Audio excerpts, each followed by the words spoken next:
Welcome to Baba academy online education digital class. હું ગૌરવ મકવાણા બાબા એકેડમીના online digital platform પર આપ સર્વે વિદ્યાર્થી મિત્રોનું હાર્દિક સ્વાગત કરું છું. તો આપણે ભણી રહ્યા છે ધોરણ 9, વિષય છે ગણિત, પ્રકરણ નંબર 2 બહુપદીઓ, જેમાં સ્વાધ્યાય 2.4 વિશે અભ્યાસ કરવાનો છે. બરાબર, 2.4 નો બેઝિક લેક્ચર હતો એ આપણે ભણી ગયા. બરાબર, 2.4 નો બેઝિક લેક્ચર આપણે ભણી ગયા. હવે 2.4 નું શું જોવાનું છે?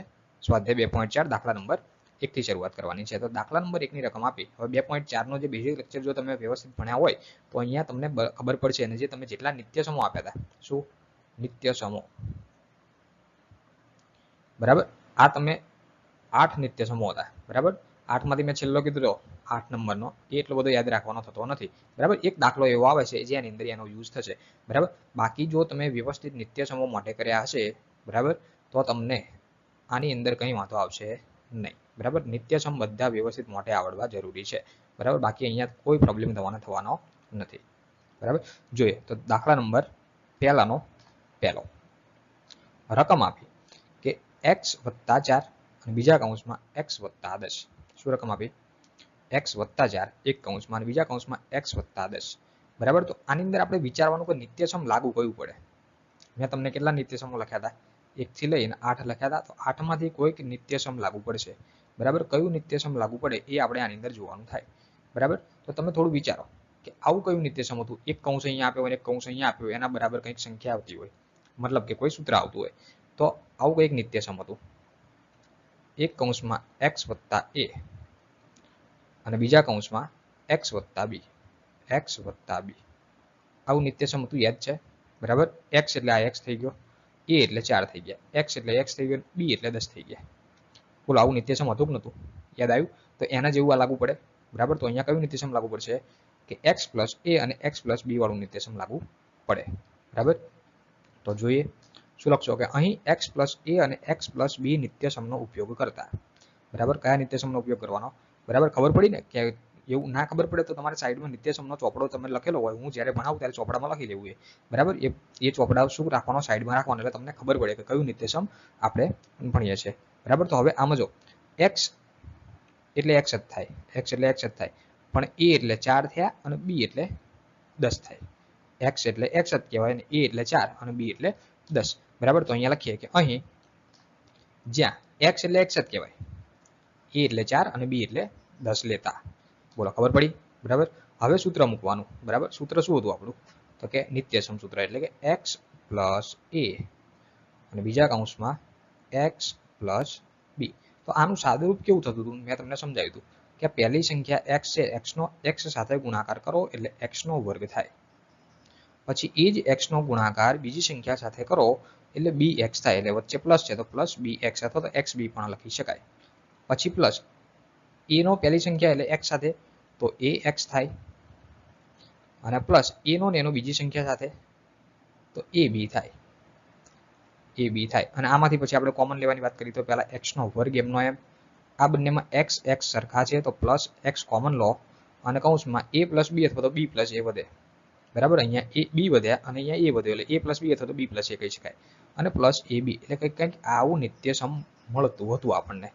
બોલો, યાદ છે કે નથી યાદ? ક્લિયર? બરાબર, તો આવું કંઈક નિત્ય સમ મળતું હતું. જો બરાબર, આ આપણે લખી નાખ્યું. હવે જ્યાં x છે, x ની જગ્યાએ x જ મૂકવાનો. નિત્ય સમમાં a છે તો a ની જગ્યાએ 4 મૂકવાના, અને b છે તો b ની જગ્યાએ 10 મૂકવાના. અહીંયા ab છે તો બંનેનો ગુણાકાર કરીને લખવાનો.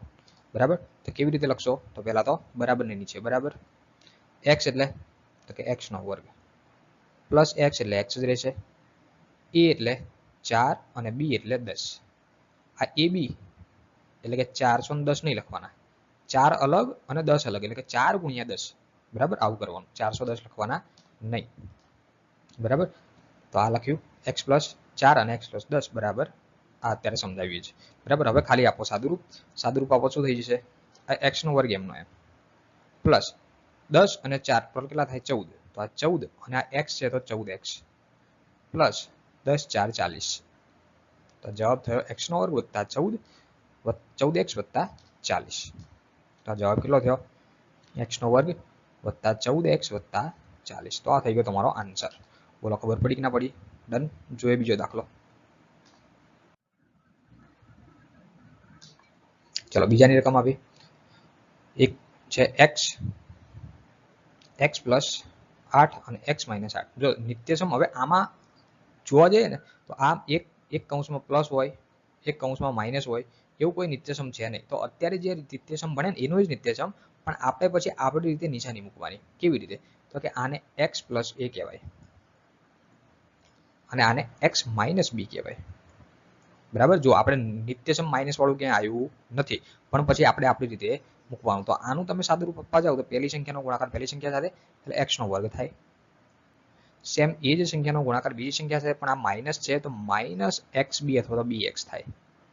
પછી આ બીજી સંખ્યા છે એનો પહેલી સંખ્યા સાથે એટલે કે ax થાય, અને a નો b સાથે પણ આ માઇનસ છે તો માઇનસ ab થાય. બરાબર, જ્યાં પ્લસ હતું ત્યાં માઇનસ થઈ જશે. બરાબર, હવે હજુ સાદું રૂપ આમાં આપીએ તો x નો વર્ગ એમનો એમ, અહીંયા x, અહીંયા x. જો માઇનસ નિશાની સહિત કોમન લેવું હોય તો માઇનસ x તમે કોમન લેશો તો અહીંયા આ b છે એ પ્લસ થઈ જાય અને a છે માઇનસ થઈ જાય, માઇનસ ab. પણ અહીંયા તમારે પ્લસ જ રાખવા હોય તો આ b છે એ માઇનસ થઈ જાય અને a છે પ્લસના પ્લસ રહે છે. બરાબર, એટલે એ આગળ જોઈએ. બરાબર, એટલે મતલબ કહેવાનો મતલબ કે માઇનસ નિશાની કોમન લો તો અંદર પ્લસ થાય, પ્લસ નિશાની કોમન લો તો અંદર માઇનસ થાય, એવું કંઈક થાય. ચલો તો અહીંયા શું લખશો? અહીં x પ્લસ છે ને x માઇનસ b નિત્યસમનો ઉપયોગ કરીએ. x એટલે x, a કેટલા થઈ જશે? a એટલે 8 અને b એટલે 10. બરાબર, ચલો જોઈએ આગળ. નિત્યસમ મૂકી નાખ્યું. બરાબર, જો અત્યારે લખાવ્યું એ પ્રમાણે a માઇનસ b. બરાબર, આમાં ખબર ના પડે તો પૂછી લેજો. બરાબર, કેમનું થયું? આનો ગુણાકાર આની સાથે, એનો ગુણાકાર આની સાથે, પછી આનો આની સાથે, આનો આની સાથે. બરાબર, એક એક સંખ્યાનો ગુણાકાર. ચાલો હવે શું કરશો? હવે x ની જગ્યાએ x મૂકવાનો, a હોય ત્યાં 8 મૂકવાના, b હોય ત્યાં 10 મૂકવાના. આ a b એટલે 810 નહીં કરવાના, બંને ગુણાકાર છે અલગ અલગ રાખવાના. બરાબર, તો એ રીતે ગણતરી કરીએ.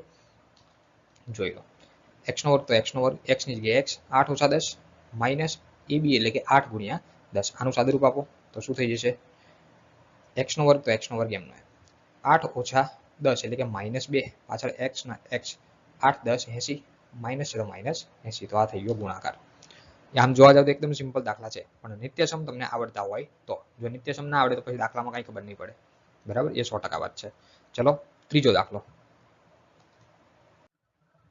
ચલો પહેલાનો ત્રીજો. ત્રીજામાં શું આપ્યું?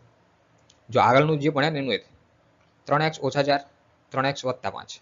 બરાબર, તો આગળનું જે નિત્યસમ લાગુ પડ્યું એનું એ છે x વત્તા a, x ઓછા b. બરાબર, આ x એટલે 3x, a એટલે 4, x એટલે 3x, b એટલે 5. બરાબર, આ માઇનસ છે પણ જો આગળનું નિત્યસમ હતું એનું એ જ x નો વર્ગ એટલે કે પહેલી સંખ્યાનો વર્ગ કરો, x નો વર્ગ, પછી પહેલી સંખ્યાનો બીજા સાથે માઇનસ bx, પછી આનો આની સાથે એટલે ax અને આની સાથે માઇનસ ab. આવું થશે. બરાબર, ચાલો શું લખશો? x minus a, x plus a ને x માઇનસ b નિત્યસમનો ઉપયોગ કરતા. જે x એટલે 3x, x ની જગ્યાએ x છે એની જગ્યાએ શું લેવાના? 3x, x ની જગ્યાએ 3x, a એટલે 4, b એટલે 5. બરાબર, ચાલો. બરાબર, નિત્યસમ લખી નાખ્યું, ખાલી કિંમતો મૂકી દઈએ. ચાલો, x ની જગ્યાએ શું લેવાના? 3x. આપણે લખ્યું છે અહીંયા x એટલે 3x. હવે આ x એટલે 3x, તો x ની જગ્યાએ 3x લખ્યા, પણ ઉપર વર્ગ છે તો પાછો વર્ગ બહાર મૂકવાનો. x એટલે 3x, a ઓછા b તો 4 ઓછા 5, ઓછા ઓછા 4 ને 5 એટલે કે 4 ગુણ્યા 5. બોલો કમ્પ્લીટ. હવે અહીંયા સાદુરૂપ આપીએ તો 3 નો વર્ગ કેટલો થાય? આ 3 નો વર્ગ કરો એટલે 9 થાય, x નો વર્ગ કરો તો x નો વર્ગ થાય, પ્લસ આ 3x, 3x એમના એમ, આ 4 ઓછા 5 એટલે માઇનસ 1 કહેવાય, અને માઇનસ 4 પંચા 20. ચાલો, આ 9x નો વર્ગ, આ વત્તા ઓછા ઓછા 3 એકુ 3 એટલે કે 3x અને ઓછા 20. તો આ થઈ ગયો તમારો ફાઇનલ આન્સર. બરાબર, 9x નો વર્ગ ઓછા 3x ઓછા 20. આ થાય તમારો આન્સર. જોઈએ. બરાબર, આ સાદુરૂપ આપ્યું હમણાં મુજબ આવી ગયો જવાબ 9x નો વર્ગ ઓછા 3x ઓછા 20. બરાબર, તો આ દાખલા નંબર 1 ના 3 દાખલા મેં તમને ભણાયા, પહેલો, બીજો અને ત્રીજો. બરાબર, આઈ હોપ કે તમને 3 દાખલામાં ખબર પડી હશે. બરાબર, તો અહીંયા સુધી લેક્ચર રાખીએ છીએ. સો થેન્ક્સ ફોર અટેન્ડિંગ.